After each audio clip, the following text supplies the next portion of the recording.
예레미야 말씀을 보면서 저는 예레미야 말씀을 우리가 작년서부터 보기 시작했는데요. 작년에 그 여름에 보았었고 또 올해 여름에 이 예레미야 말씀을 보는데 저는 예레미야 말씀을 보면서 드는 그러한 생각 가운데 한 가지가 뭐냐면 인간이 어떠한 존재인가라는 것에 대해서 생각해 보게 됩니다. 인간이 어떠한 존재인가? 하나님을 믿고 하나님의 말씀을 순종하게 되면 하나님께서 분명히 약속을 주시고 그 모든 것들을 벗어날 수 있는 방법들을 지속적으로 예레미야를 통해서 말씀하셨음에도 불구하고 참 이 예레미야의 말씀을 보게 되면 인간의 그러한 악한 본성이 어떠한가라는 것을 우리가 알 수 있습니다. 하나님이 지속적으로 말씀하심에도 불구하고 듣지 않습니다. 바벨론이 쳐들어올 것이다. 바벨론이라도 처음에는 그냥 말하지도 않습니다. 북쪽에 어떠한 북쪽에서 어떠한 그런 가마가 쏟아지면서 이렇게 올 것이다. 뭐 경고의 그러한 말씀들을 하심에도 불구하고 듣지는 않습니다.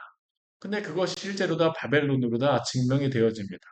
예레미야가 전하였던 그대로 아수르를 바벨론이 점령하고 이기게 되면서 바벨론이 점점점 키웁니다. 그들에게 지속적으로 예레미야를 통해서 하나님께서 말씀하십니다. 회개하고 지금이라도 돌아오라. 너희가 그렇게 돌아오게 되면 내가 살 길을 줄 것이다.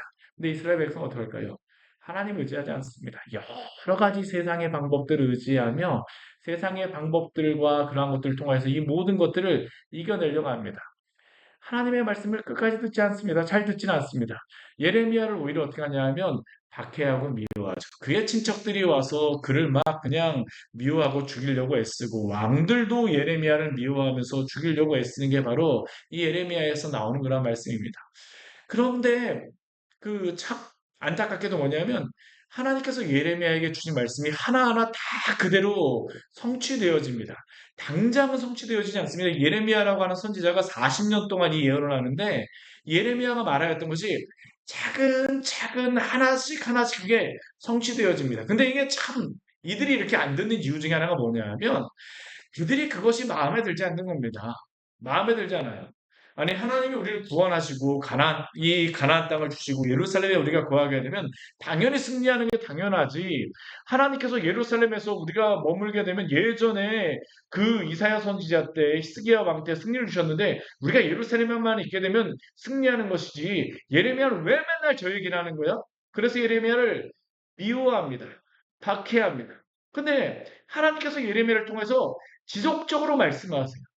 그러면 그들이 그 말씀을 들어야 되는데 성취됨에도 불구하고 듣지는 않습니다. 나중에는 어느 정도까지 이어질까요? 우리가 올해 들어와서 26장서부터 말씀을 보게 되어지는데 줄과 멍의 그러한 그 상징의 비유를 통하여서 그 예레미야에게 너희가 하지 않게 되면 나의 말을 순종하지 않게 되면 바벨론에게 이렇게 끌려가고 멍에 매이게 될 것이다. 하나님이 그 순종하라고 말씀하신 것은 그 땅에서 바벨론을 섬기라라고 말씀하시는 겁니다. 이것도 어떻습니까? 마음에 들지 않습니다. 근데 이게 이스라엘 백성들에게 주신 마지막 기회였습니다. 적어도 바벨론으로 붙잡혀 가지 않으려면 그 바벨론 왕 느부갓네살의 이야기를 그냥 주지군 듯이 듣는 겁니다. 근데 이 사람들은 그것을 듣지 않습니다. 어떻게 합니까? 거짓 선지자들이 일어나서 예레미야의 그러한 이야기는 거짓말이라고 이야기합니다. 2년 안에 그 바벨론을 다 물어날 것이고 이미 붙잡혀간 그 사람들 다 돌아올 것이다. 해방되어 돌아올 것이다. 그런데 어떻습니까? 그렇지가 않습니다. 근데 하나님의 은혜가 무엇일까요? 이스라엘 백성은 지속적으로 이렇게 하나님께 불순종함으로 말미암아서 이제는 하나님이 주셔도 그러한 기회는 다 지나간 것입니다. 이제는 바벨론에 붙잡혀 갈 수밖에 없어요. 방법은 그거밖에 없습니다. 그럼에도 불구하고 마지막 이스라엘 백성들이 예레미야를 통해서 주시는 은혜가 있어요. 뭐냐하면 그들이 비록 포로로 붙잡혀 간다 할지라도 내가 너희를 그곳에서 새롭게 하여서 나의 백성으로 다시 만들어낼게. 이게 바로 예레미야 30장서부터 33장까지의 그러한 말씀입니다. 남유다뿐만 아니라 마수리에 붙잡혀갔던 북이스라엘까지 포로에서 해방되어 돌아올 것이며 이때 하나님께서 회개의 심령을 심령을 주시고 그들로 하나님 앞에 돌아와서 예배하게 할 것이다라고 약속하여 주셨습니다. 그뿐만 아니라 오늘 새벽 말씀에서는 그 새 언약을 약속하여 주심으로 이전에 그들이 그 두 돌판에 있는 언약의 말씀을 받고 나서 돌판에 새겨진 그 말씀만을 받고 나서 그들이 믿지 못하니까 내가 이제는 너희의 마음에다가 새기는 언약, 그리고 그들이 이제 하나님을 알수록 알게 되어지는 언약, 그것을 베풀어 주겠다라고 말씀하여 주셨습니다. 이것이 바로 오늘 새벽까지 하나님께서 이스라엘 백성들에게 주신 그러한 약속이자 또한 소망이죠. 그들이 불순종하였음에도 불구하고 하나님이 그 심판 가운데에서도 그들에게 소망을 주시는 것입니다. 더 이상 바벨론에 붙잡혀가지 않을 수 있는 방법은 없습니다. 그러나 분명히 하나님께서는 그럼에도 불구하고 구원과 회복에 대한 말씀을 주셨습니다. 그렇다면 이 믿음을 가진 사람들은 어떻게 살아가야 할까요? 오늘 말씀에서 저는 특별히 이 믿음이 무엇인가라는 것에 대해서 한번 생각해 보고자 합니다. 믿음이 무엇인가? 아까 믿음은 바라보는 것이다라고 이야기했는데요. 믿음이란 무엇입니까? 끝까지 하나님을 바라보는 것입니다. 하나님이 주신 말씀을 끝까지 신뢰하며 하나님만을 의지하는 것. 이게 바로 믿음입니다. 그리고 이 믿음을 가진 사람들은 어떻게 할까요?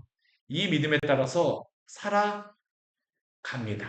오늘 말씀에서는 이 32장 말씀에서는 믿음으로 하나님의 말씀을 가지고 살아갔던 예레미야의 그러한 삶을 통하여서 믿음으로 살아간다는 것이 무엇인가 우리에게 보여주고 있습니다. 오늘 말씀을 보게 되면 하나님의 그러한 말씀이 예레미야에게 임합니다. 오늘 1절 말씀을 보게 되면 예레미야에게 임하는 그 때가 굉장히 정확하게 나와요. 언제냐 하면 유다의 왕 시드기야 그 열째 해, 그리고 느부갓네살 18째 해, 이 해가 언제이기에 이렇게 하나님께서 이 때에 여호와의 말씀이 임할까요? 이 역사적으로 보게 되면 시드기야 왕 열째 해는 시드기야가 11년 동안 다스렸기 때문에 그가 다스리는 그 해, 그 전해가 바로 열째 해입니다. 그러면 11째 해에 어떠한 일이 발생했을까요? 남유다가 완전히 바벨론에게 멸망하는 일이 있습니다. 하나님이 멸망하기 전해에 예레미야에게 말씀을 주시는 것이에요. 그리고 하나님께서 이 말씀을 주실 때에 어떠한 상황들이 있었냐면 바벨론의 군대가 예루살렘을 쫙 에워싸고 있었습니다. 그리고 선지자 예레미야는 유다 왕의 궁중에 있는 그 시대들에 갇혀 있는 상황이 바로 지금 이 상황입니다. 그런데 왜 예레미야가 시대들에 갇혔을까요? 예레미야는 어떻게 보면 지금 두 번 둘러싸여 있는 겁니다. 바벨론이 지금 그 예루살렘을 둘러싸여 있죠. 근데 예레미야는 그 중에서도 이 이스라엘 왕 시드기야의 그러한 시위대 궁정에 그 감옥에 갇혀서 지금 있는 것입니다. 감옥에 둘러싸여 있습니다. 참 어려운 상황이라고 할 수 있습니다. 예레미야보다 더 불행한 사람이 누가 있겠습니까? 근데 왜 예레미야가 이렇게 시대 궁정에 이 감옥에 뜰에 갇혀 있어야만 합니까? 우리 5절, 3절과 5절 말씀을 보게 되면 충분히 그럴 만한 이유가 있습니다. 어떠한 이유입니까? 그가 하나님의 말씀에 따라서 이스라엘 백성들에게 또한 시드기야 왕에게 하나님의 말씀을 전하였는데 그 말씀이 어떠한 말씀일까요? 그것은 바로 이 성을 바벨론 왕의 손에 넘기리라는 그 말씀을 예레미야가 시드기야와 이스라엘 백성들에게 말한 것입니다. 바벨론 왕이 그 예루살렘을 차지할 것이며 유다 왕 시드기야는 갈대아인의 손에서 벗어나지 못하고 반드시 바벨론 왕의 손에 넘겨진 바 되리라. 그러니까 이 말을 들으니까 어떻습니까? 시드기야가 정말 싫은 겁니다. 지금 바벨론에게 이렇게 포로로 둘러싸여 있는 것도 정말로 참지 못하고 너무나도 원망스러운데, 아니 선지자라고 하는 사람이 와갖고 힘을 주는 이야기를 해야지 무슨 이야기라고 있습니까? 정말 힘 다 빼는 이야기하고 있는 겁니다. 바벨론에게 멸망할 것입니다. 그가 이 성을 차지할 것입니다. 왕 당신은 갈대아인의 손에서 벗어나지 못하고 반드시 바벨론 왕의 손에 넘겨진 바 될 것입니다. 하나님께서 분명히 말씀하시기를 아무리 당신이 갈대아인과 싸운다 할지라도 승리하지 못할 것입니다. 그러니까 시드기야가 어떻게 합니까? 내가 어찌하여 이같이 예언하였느냐 하고 그를 지금 시위대들에 가둔 것이죠. 그런데 왜 예레미야는 이러한 말씀을 하고 있습니까? 우리가 사실은 이게 굉장히 중요한 것입니다. 왜 예레미야는 분명히 이 이야기를 하게 되면 시드기야와 이스라엘 백성이 싫어할 것임에도 불구하고 왜 이 말을 합니까? 딱 한 가지입니다. 하나님이 시드기야 그 예레미야에게 이 말씀을 전하라고 말씀하셨기 때문입니다. 이것이 바로 하나님의 말씀이기 때문이죠. 그리고 이들로 하여금 다가올 폭풍우 앞에서 하나님의 말씀을 받아들이고 앞에도 주신 그 회복과 구원의 말씀을 받아들이게 하기 위하여서 예레미야는 이 일을 감당하고 있는 것입니다. 그러나 유다 왕 시드기야는 어찌하여 이같이 예언하냐라고 하면서 감옥에 가두죠. 그러나 시드기야 왕이 알지 못하는 한 가지의 사실이 있습니다. 무엇입니까? 비록 예레미야는 감옥에 가둘 수 있을지 모르겠지만 예레미야가 전한 하나님의 말씀은 결코 가둘 수도 없고 또한 멈출 수도 없어서 이 말씀은 반드시 성취된다라는 사실입니다. 우리가 힘을 얻고 소망을 얻고 우리가 대비를 해야 되는 그러한 것은 바로 하나님과 그의 말씀이어야지 우리가 하나님의 말씀을 멈추거나 조용히 함으로 하나님의 말씀을 회방하지 말아야 합니다. 오히려 그 말씀에 순종해야 됩니다. 우리가 그 말씀을 맡게 되면 어떻습니까? 우리가 그것에 대해서 제대로 대응할 수가 없게 되죠. 오늘도 하나님께서 우리에게 주는 여러 말씀들이 있습니다. 그렇더라면 오늘도 우리에게 주는 이 성경의 말씀을 통하여서 힘을 얻고 소망을 얻으시기를 축원합니다. 때로는 하나님께서 그 말씀을 통하여서 우리에게 경고하십니까? 그 경고의 말씀을 붙들고 그 말씀을 우리가 경고를 받아서 주 앞에 회개할 것들을 회개하고 또한 주 앞에서 붙들어야 될 것들을 붙드시는 그런 귀한 은혜가 있기를 축원합니다. 이게 지혜입니다. 성령께서 말하는 것은 바로 이게 지혜이죠. 이스라엘 백성들이 참 어리석은 것이 무엇입니까? 아무리 말하였어도 이 하나님의 말씀을 끝까지 믿지 않았다라는 것입니다. 왜 그들이 이 상황까지 왔습니까? 하나님의 말씀을 참으로 살 길이라고 그들이 믿지 않았기 때문입니다. 당장 나에게 이익이 되어지고 당장 나에게 성공이 되어지는 것만을 붙들었기 때문이죠. 그럼 어떻습니까? 참으로 그들의 살 길은 하나님의 말씀을 붙드는 것임을 믿으시기를 바랍니다. 저는 오늘도 이 시대가 바로 이 싸움이라고 생각합니다. 오늘 성도들의 싸움도 바로 이 싸움이라고 생각합니다. 오늘 우리에게 얼마나 많은 사람들이 이야기합니까? 그렇게까지 믿을 필요 없잖아. 그런 말씀을 전할 필요 없잖아. 사람들이 좋아하는 그러한 말씀을 전해야지. 사람들에게 힘을 주는 그러한 말씀을 전해야지. 또한 우리에게도 세상의 사람들이 다 이렇게 생각하는데 너만 그렇게 살아갈 필요 없잖아라고 오늘도 우리에게 말씀하고 있지 않습니까? 그런데 생명의 길은 오직 주님께만 있음을 믿으시기를 바랍니다. 이게 바로 오늘 이 시대 믿음의 성도들이 싸우는 그 믿음의 전쟁터 가운데 있는 그러한 싸움이죠. 마귀는 끊임없이 뱀은 끊임없이 우리에게 와서 이야기합니다. 너가 이 선악과만 먹게 되면 너는 아무런 문제가 없을 거야. 하나님과 같이 될 거야도 아닙니다. 너가 이것만 하게 되면 아무런 문제가 없을 거야. 근데 하나님과 상관없는 그러한 우리가 성공할 수 있는 그러한 것들을 우리가 추구하고 있습니까? 오히려 하나님의 그러한 것들을 추구하는 것이 하나님과 그 하나님의 그러한 말씀을 벗어나는 것입니까? 그렇다면 우리는 그러한 이야기들에 대하여서 단호하게 노라고 말할 수 있는 그러한 믿음을 가져야 될 줄 믿습니다. 왜냐하면 하나님이 그것을 기뻐하지 않으시기 때문입니다. 우리가 예레미야를 통해서 계속적으로 선지서 전체를 통해서 하나님이 말씀하시는 것이 바로 그 말씀입니다. 너희가 세상의 소리를 따를 것이냐? 아니면 나의 소리를 따를 것이냐? 결국 믿음이라는 것은 무엇일까요? 불신앙이라는 것은 무엇일까요? 세상의 많은 소리 가운데에서 하나님의 말씀을 그 중에 하나로 여기는 것은 불신앙의 삶입니다. 불신앙입니다. 그러나 이 세상의 모든 소리 가운데에서 오직 하나님의 말씀만이 진리임을 받아들이는 것, 믿는 것, 그것만을 붙드는 것, 그게 바로 믿음임을 기억하시기를 축원합니다. 이게 믿음입니다. 이게 믿음이에요. 많은 것 가운데에 하나로서 하나님을 믿는 것이 아니라 많은 신 가운데에 어떤 나에게 도움을 줄 수 있는 하나로서 하나님을 인정하는 것이 아니라 하나님만을 하나님으로 믿으시고 신뢰하시기를 축원합니다.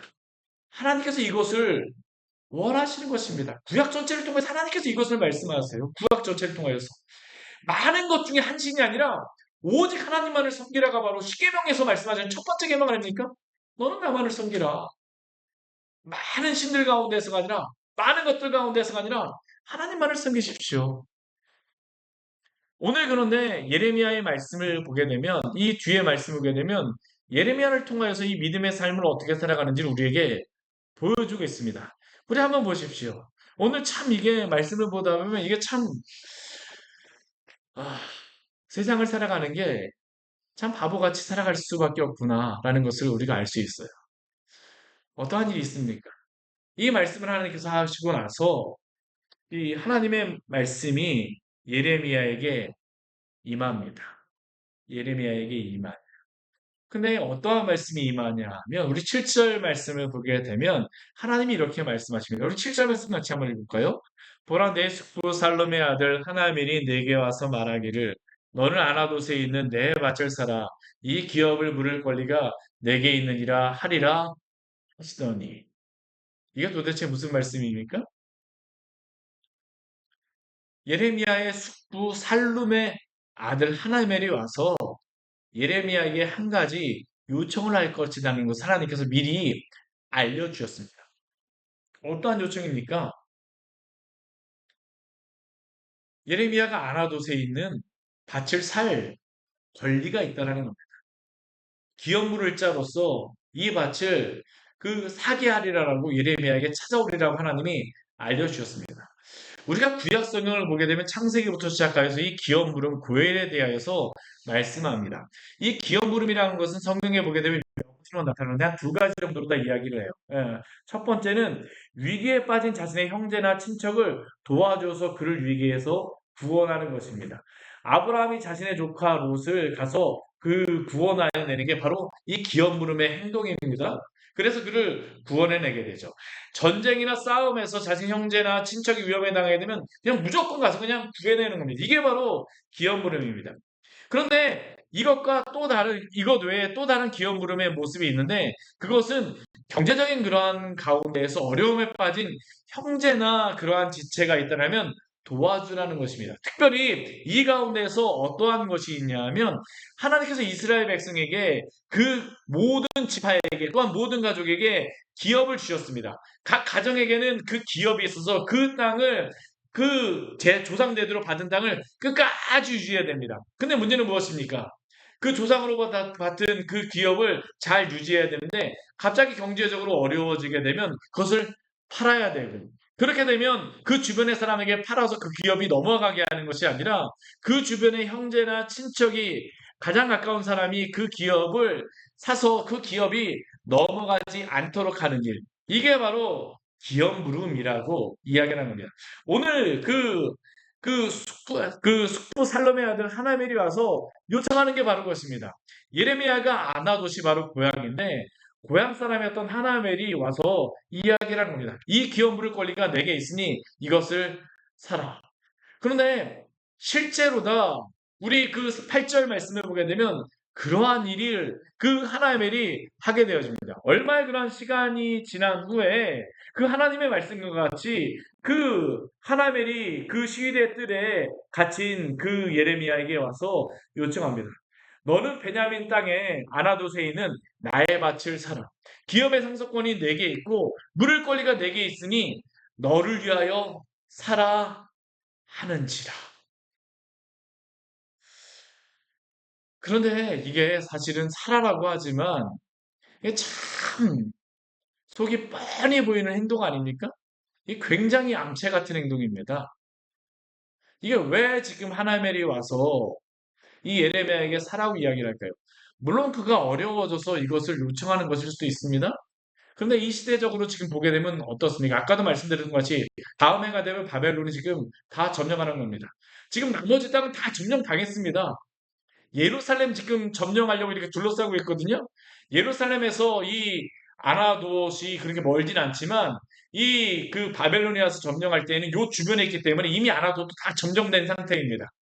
그런데 와서 이야기하는 겁니다. 너가 그거 밭을 사라. 예레미야는 지금까지 무엇을 말했습니까? 바벨론이 이 모든 나라를 점령할 것이고 다 포로로 붙잡혀가게 되어질 것이다. 그럼 어떻게 됩니까? 그 밭을 사게 되면 손해보게 됩니다. 지금 밭을 살 때가 아닙니다. 뭘 해야 될까요? 밭을 팔아갖고 그 현금화 해갖고 바벨론에 가서도 어떻게 살아갈 수 있는 방법을 찾아야 되는 게 바로 지금 이 시간 필요한 때입니다. 왜냐하면 이러한 때에는 당장 무엇이 있을지 모르기 때문에 땅 사고 집 사는 것은 아무런 소용이 없어요. 당장 내가 무엇인가를 할 수 있는 무엇인가를 준비해야 됩니다. 근데 하나님이 와서 어떤 거 합니까? 얌체같이 와갖고 너가 이 밭을 살아라고 이야기합니다. 더군 그 정도만 이야기하는 게 아닙니다. 권리가 내게 있다라고 하면서 우리 8절 우리 뒤에 보게 되면 너를 위하여 살아라고 이야기합니다. 참 얼마나 이게 얌체 같습니까? 여러분 같으면 어떻게 하겠습니까? 밭을 사겠습니까? 밭을 사는 게 맞습니까? 우리는 손해보는 거 너무 싫어하잖아요. 근데 이 하나벨이 와서 예레미야에게 사라고 하는 겁니다. 사실 이걸 산다라고 하게 되면 세상적인 상식에서는 기업 무른자가 되면 안 됩니다. 만약 이것을 하게 되면 만천하에 나는 바보라고 다 알리는 꼴밖에 안 되는 것이죠. 더군다나 지금 예레미야가 지금 어디에 있습니까? 시위대들에 갇혀 있는 상황입니다. 그런데 와서 너희를 위하여서 살아라고 하는 것은 이건 정말로 예레미야를 뭐로 다 생각하는 건지 정말 얼마나 속보이는 그러한 행동입니까? 근데 참 놀라운 것은 무엇이냐면 오늘 9절 말씀을 보게 되면 예레미야가 이러한 말을 듣자 은 17세계를 달아서 주었습니다.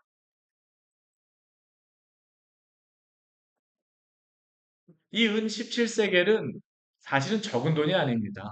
이 시대에 그 종을 사게 되면 그, 젊은 아직까지 성인이 된 종은 제가 성인이 되진 않았지만 어린 남자 종을 살 때 한 20세겔 은 20세겔 정도면 살 수가 있었습니다.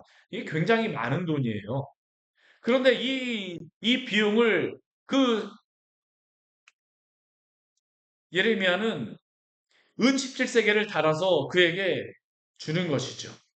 그리고 그뿐만 아니라 10절 말씀에 보게 되면 증서를 써서 봉인하고 증인을 세우고 은을 저울에 달아서 주었다라고 이야기를 합니다. 또한 예레미야는 어떻게 하냐면 이 밭을 자신이 잘 가지기 위해서 11절 말씀을 보게 되면 벗과 규례로 봉인하고 봉인하지 아니한 그러한 매매 증서 하나는 봉인한 그러한 곳에다 잘 놔두고요.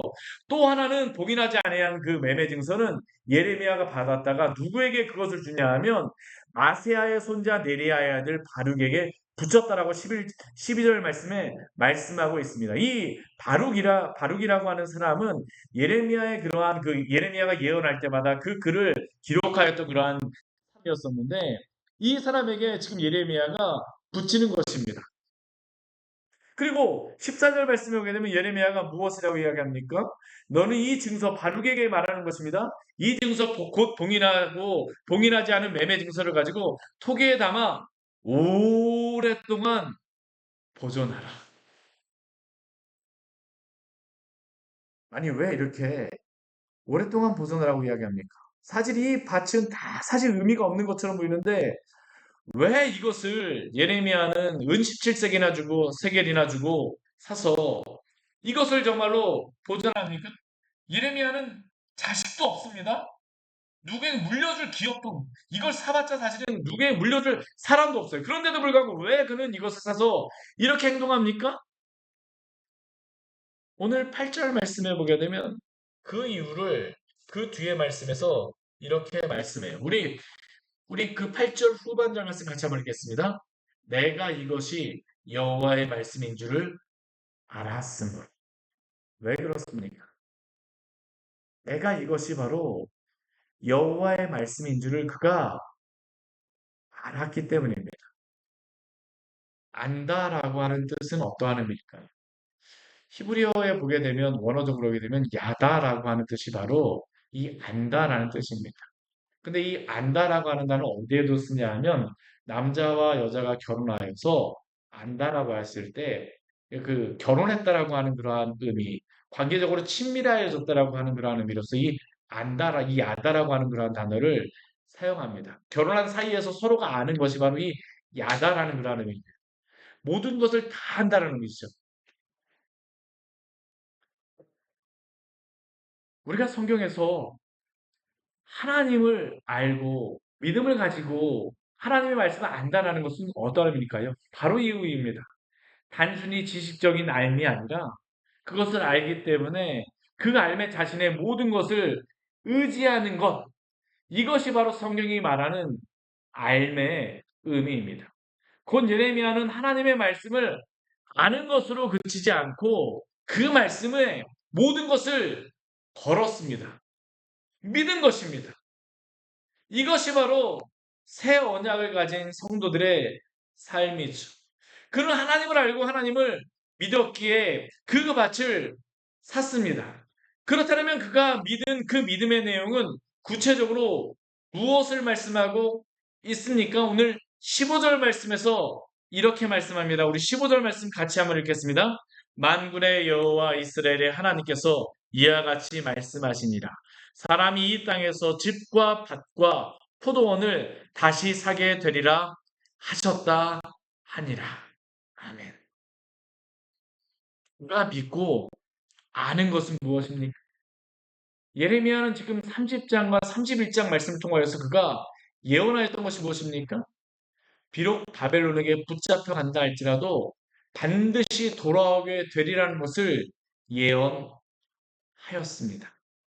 그가 알고 있고 믿고 있는 것은 무엇입니까?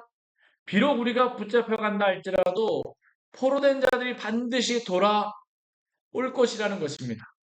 앞에 말씀에서는 그들이 붙잡혀 갔던 그 땅에서 포도를 다시 심고 감람나무를 다시 심고 그 소출을 거두며 그곳에서 다시 하나님께서 즐거움을 누리고 살아가겠다라고 하는 그 말씀을 예레미야를 통하여서 선포하게 하셨고 예레미야는 알고 있습니다. 오늘 15절 말씀은 하나님이 다시 한번 말씀하시죠. 사람이 이 땅에서 집과 밭과 포도원을 다시 사게 되리라.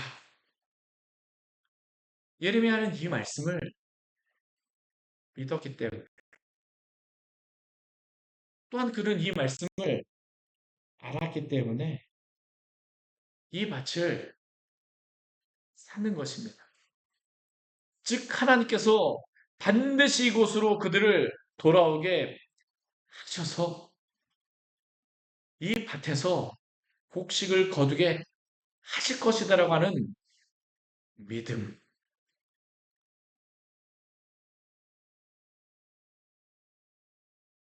예레미야는 그가 말씀을 선포하였을 뿐만 아니라 실제로 그는 그 말씀을 믿고 살아갔다라는 것을 우리에게 말씀하는 겁니다. 우리가 복음을 알고 예수 그리스도를 알고 믿고 구원을 받고 믿음으로 산다라고 하는 것은 무엇입니까? 바로 이것입니다. 바로 이것입니다. 믿음은 반드시 그 믿음의 결과를 산출할 수밖에 없습니다. 단순히 지식으로만 그치는 것이 아니라 말로만 그쳐지는 것이 아니라 믿게 되면 반드시 그 믿음 안에서 순종이 나올 수밖에 없다라는 것이죠. 이 예레미야 말씀에서 이 이스라엘 백성들의 죄악이 무엇입니까? 그들이 하나님을 모릅니까? 너는 하나님을 알라라고 하게 되면 그들이 이야기합니다. 나는 하나님을 알아. 하나님의 말씀을 믿어라고 하게 되면 그들 뭐라 할까요? 난 하나님의 말씀을 안다니까. 나는 하나님의 말씀을 믿는다니까. 근데 이들의 삶에서 나타나는 것은 무엇입니까? 하나님의 말씀을 믿지 않습니다. 신뢰하지 않습니다. 순종하지 않습니다. 믿음이란 무엇입니까? 그것에 우리의 체중을 다 실는 것이죠. 믿게 되면 순종할 수밖에 없습니다. 오늘 예레미야를 통해서 우리에게 믿음이 무엇인가를 알려주고 계시는 것이죠. 하나님을 아십니까? 복음에 대해서 아십니까? 믿으십니까? 그렇다면 그 믿음으로, 그 복음으로 살아가시기를 축원합니다. 이게 바로 우리가 가지는 믿음입니다. 그렇다면 우리가 가지는 그 참된 믿음은 무엇일까요? 오늘 말씀을 보면서 우리가 한 가지 잊지 말아야 될 본질적인 것이 있습니다. 그것은 예레미야가 기업 물음을 통하여 밭을 산다라고 하는 것은 사실 더 중요한 진리를 우리에게 말씀하고 있죠. 성경 전체를 통해서 우리에게 말씀하고 있는 그 진리입니다. 그것이 무엇입니까? 우리가 하나님께 범죄함으로 죄의 포로로 붙잡혀가서 허물과제로 죽은 자이지만 그러나 바로 우리 주 예수 그리스도가 우리의 기업물을 자로서 우리의 그 기업을 그 우리 죄에 대한 값을 치르시고 그 기업 물은 자가 되심으로 말미암아 우리는 그 안에서 구원을 받은 줄 믿으시기를 바랍니다. 우리가 예레미야 31장 11절 앞에 말씀이 오게 되면 이러한 말씀이 있습니다. 오늘 말씀 그대로 사실은 이 말씀이 나와 있었습니다. 무엇입니까? 우리 짧은 한 절의 말씀이지만 하나님의 구원이 무엇인가에 대해서 이렇게 말씀하셨어요. 우리 31장 11절 말씀 같이 한번 읽겠습니다. 여호와께서 야곱을 구원하시되 그들보다 강한 자의 손에서 속량하셨으니. 아멘. 여기에 보게 되면 야곱을 구원하시되 그들의 손에서 속량하셨다라고 하는데 이 구원하다라고 하는 의미는 무엇이냐면 값을 주고 사다라는 걸 하는 의미입니다. 우리가 어떻게 구원을 받습니까? 예수 그리스도가 우리의 죄의 값을 치르셨기 때문입니다. 그래서 우리는 그 죄의 값이 치루어진 자들입니다. 우리는 더 이상 죄에 대해서 죄책을 가지고 있지 않습니다. 왜냐하면 예수 그리스도가 그 모든 죄의 값을 치르셨기 때문입니다. 그래서 하나님이 보시기에 우리는 그 죄가 없는 그러한 자로서 우리를 보시게 되어지는 것이죠. 그뿐만이 아닙니다. 우리에게는 기업이 있습니다. 어떻게 기업이 있습니까? 아까 우리 11절 말씀에 오게 되면 속량하셨으니 라고 하는데 이 속량하다라고 하는 단어가 바로 기업을 무르다라고 하는 단어입니다. 어떻게 우리가 하나님의 그러한 기업을 얻을 수 있습니까? 오직 하나님의 기업을 얻을 수 있는 자는 의로운 자들만이 그 기업을 얻을 수 있습니다. 어떻게 우리가 그 기업을 얻을 수 있습니까? 예수 그리스도가 바로 우리의 기업 물을 자가 되어주심으로 그 모든 기업을 다 사셨기 때문입니다. 값을 치르시고 다 그 모든 것들에 대해서 다 이루셨기 때문입니다. 하나님의 그 말씀에 대해서 다 순종하셨기 때문에 그 일을 모두 성취하셨기 때문에 그 기업이 우리의 것이 됨을 믿으시기를 바랍니다. 이게 바로 예수 그리스도가 우리에 대하여서 주시는 그 구원의 은혜죠. 오늘 예레미야에게 왜 기업을 사라고 말씀하실까요? 예레미야와 같이 우리의 죄를 위하여서 이 땅에 오시는 예수 그리스도께서 죄의 값을 감당하시고 기업 모르는 자가 되심으로 우리를 구원하시겠다라고 하는 그러한 약속을 이 말씀을 통해서 우리에게 주심을 기억하시기를 바랍니다. 언제 이 일이 일어납니까? 바벨론의 포로로 붙잡혀기 전에 바로 이 기업 무르는 그러한 값을 사라고 하시죠. 왜요?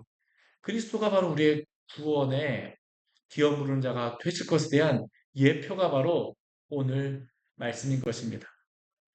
사랑하는 성도 여러분, 우리는 오직 예수 그리스도 소망 구원받은 자임을 믿으시기 바랍니다. 우리는 허물과 죄로 죽은 자였습니다. 어떻게 우리가 구원받습니까? 그리스도 안에서입니다.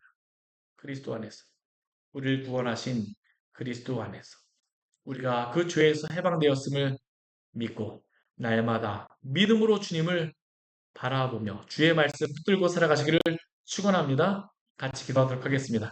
우리 오늘 말씀 같이 기억하면서 우리 같이 기도하기로 합니다. 오늘 말씀은 참 이게 어, 예레미야에게 참 어이없는 그런 명령을 내리시는 겁니다. 왜 밭을 사야 됩니까? 왜 밭을 사야만 합니까? 다른 명령이 아니라 왜 밭을 사라고 말씀하실까요? 예레미야를 통해서 우리에게 기업 부름에 대해서 말씀한 예수 그리스도를 예표하시는 것입니다. 그리스도가 우리의 기업 부른 자가 되으셨기 때문에 값을 치르는 자가 되으셨기 때문에 우리는 구원받습니다. 우리 이것에 대해서 알고 있습니까? 이것에 대해서 은혜를 우리가 감사합니까? 이 은혜에 대해서 우리가 알고 있습니까? 우리가 구원받은 것은 우리가 구원받을 만한 자가 아니었습니다. 우리는 어떤 사람입니까? 아까 앞에 있는 하나님과 같은 사람입니다. 얼마나 얌체 같습니까? 나의 이익을 위하여서 하나님 부른다라고 할 때가 얼마나 많습니까?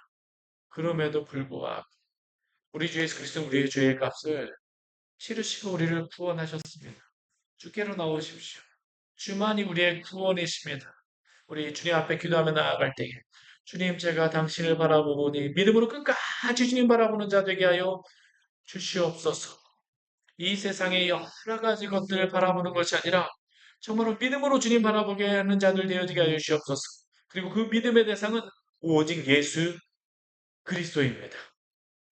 이 믿음 갖고 살게 하여 주십시오. 이 시간 주님 앞에 같이 기도하러 가겠습니다. 같이 기도하시겠습니다. 하나님 아버지 말씀을 통해서 우리에게 귀한 은혜를 주니 감사를 드립니다. 우리가 어떠한 사람인가를 알려주셔서 감사합니다. 오늘 말씀을 통해서 우리에게 귀한 은혜를 주셔서 감사합니다. 당신께서 우리의 귀한 은혜자가 되어주시옵소서. 하나님 아버지 인도하여 주셔서 감사합니다. 우리는 하나님 아버지 구원받을 만한 자가 아니었습니다. 주께서 우리를 구원하여 주셨으니 감사합니다. 주의 영광 아래 하나님 아버지께 하여 주시고 당신을 일하게 하여 주시고 하게 하여 주시옵소서. 이 시대 가운데 믿음을 지키는 것이 하나님의 참으로 쉽지 않습니다. 예수 그리스도를 바라봄으로 말미암아 주님 우리 주 예수 그리스도의 그 십자가를 바라봄으로 말미암아 이 믿음 지키게 하여 주시고 세상에 많은 소리가 들린다 할지라도 주님 하나님의 그 소리 가운데에 주님 하나님 아버지 이 복음과 이 구원의 은혜를 하나님 아버지 정말로 그 중에 하나같이 여기며 하찮게 여기는 것이 아니라 우리에게 하나님 아버지 이 구원을 주신 이 놀라운 은혜를 하나님 아버지가 소중하게 여기며 우리 주 예수 그리스도의 그 십자가를 살아가는 날마다 믿음으로 살아가는 자들 되게 하여 주시옵소서. 이 소리 저 소리 들릴 때마다 하나님 아버지 우리가 타협하기에 너무나도 쉬운 자들입니다. 우리가 하나님 아버지 믿음이 없는 자들입니다. 오 주님 우리에게 믿음을 더하여 주시고 정말로 당신 안에 있는 하나님 아버지 은혜 안에 설 수 있도록 주여 누구시고 인도하여 주시옵소서. 주만이 우리의 구원이시며 주만이 우리의 소망이심을 당신 앞에 고백하오. 우리를 구원하시고 당신의 은혜 안에 있게 하여 주시옵소서. 주님 은혜입니다. 하나님 아버지 오늘 말씀을 통해서 우리에게 귀한 은혜를 주니 감사를 드립니다. 세상 가운데에서 믿음을 가지고 살아간다는 것이 쉽지 않은 시대입니다. 너가 그렇게 살아가는 것이 도대체 무슨 이익이 있냐라고 우리에게 질문합니다. 그렇게 살아가는 것이 바보와 같은 것이 아닌가라고 우리 스스로 생각할 때에도 생각이 들 때도 있습니다. 그러나 주님, 우리가 그럼에도 불구하고 당신의 말씀 붙들고 변하지 않는 당신의 이 진리를 붙들고 복음을 붙들고 믿음으로 살아가게 하여 주시옵소서. 우리가 하나님 아버지 아무런 실체도 없는 그냥 우리 의지의 그러한 믿음이 아니라 우리를 구원하신 우리의 죄의 값을 치루오신 우리 주 예수 그리스도 그 은혜를 우리에게 주셨음을 우리에게 알려주셨사오니 이 진리를 붙들게 하여 주시고 이 세상 가운데에서 정말로 하나님 아버지 우리가 이 복음의 진리 안에 굳건하게 서는 우리 믿음의 성도들 되시도록 은혜 내려 주시옵소서. 예수 이름으로 기도드립니다. 아멘.